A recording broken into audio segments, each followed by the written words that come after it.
thank you so much for the band today. It was 1988, we'll just be honest on that one. I was standing in those hot uniforms, so I'll try to keep it short for you guys, okay? First though, thank you for allowing me to be here today, to come home to my hometown for Memorial Day.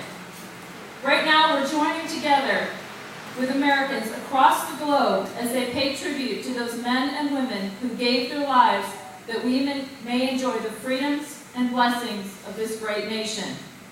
If I may, I would like to quote General John Logan, U.S. Army.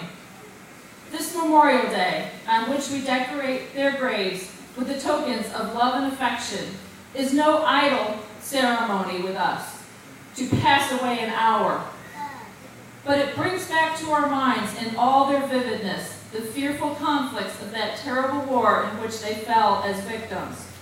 Let us then all unite in the solemn feelings of the hour and tender with our flowers the warmest sympathies of our souls. Let us revive our patriotism and love of country by this act, and strengthen our loyalty by the example of the noble dead around us. These words include 31 men from Middlesex that died during the Civil War. How appropriate those words spoken May 30th, 1870. Let us revive our patriotism and love of country by their example. But do we really know and acknowledge what it means to celebrate, to love our country, and to honor Memorial Day?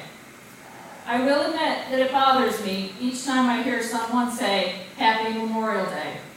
I know they mean it with good intentions, but do they understand how and from whom they have the ability to have a happy Memorial Day? I believe it is the residents of small towns of America, like Middlesex and Vine Valley and Gorham and Rushville, that carry in their hearts what it means to celebrate, to honor, and to recognize the true significance of Memorial Day, and at what cost. Various reports state that between 1% to 7%, that depends on who's doing the math and what their math skills are, of the U.S. population is or has served in the armed forces. Yet I would suggest that if you look around, there is a much higher percentage than that here today. You are, or you know someone, or you are standing next to someone who is or has served. And with that commitment and sacrifice from everyday, small-town Americans comes the potential to be deeply impacted when one of our own is lost defending our way of life. And who are these men and women that gave their all for something larger than themselves? They are Julian Lafleur from Middlesex, who left for faraway lands of World War II, served in the 1st Ranger Battalion, as mentioned earlier, and is now buried with 7,860 Americans in the Sicily-Rome American Cemetery in Italy. They are Barlow Kuhn of Vine Valley, who received the Bronze Star for his actions in Burma, where he selflessly continued to drive his commander and others until Private Kuhn lost consciousness from blood loss.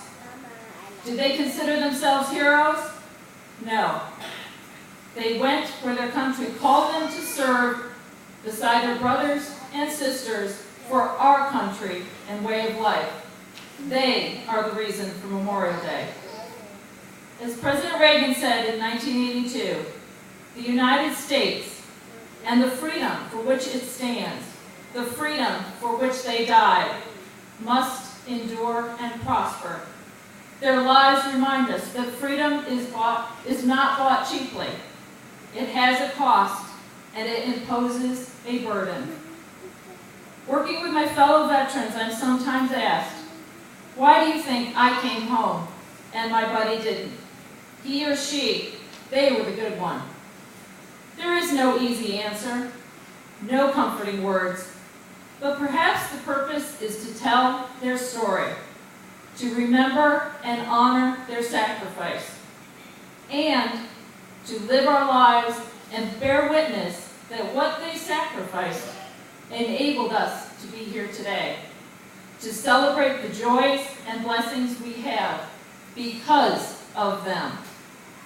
General Patton may not appreciate my taking liberty with his words, but he said, "It is foolish and wrong to mourn the men, and I say women, who died. Rather, we should thank God that such men and women lived."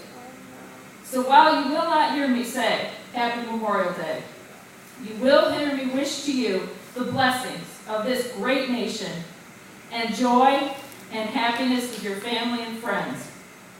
That which can only truly be appreciated if we remember and honor the men and women who gave their lives that we may be here together today in a free country on Memorial Day.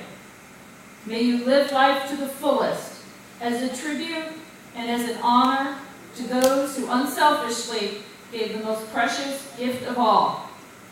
God bless the United States of America and those who protect and defend her.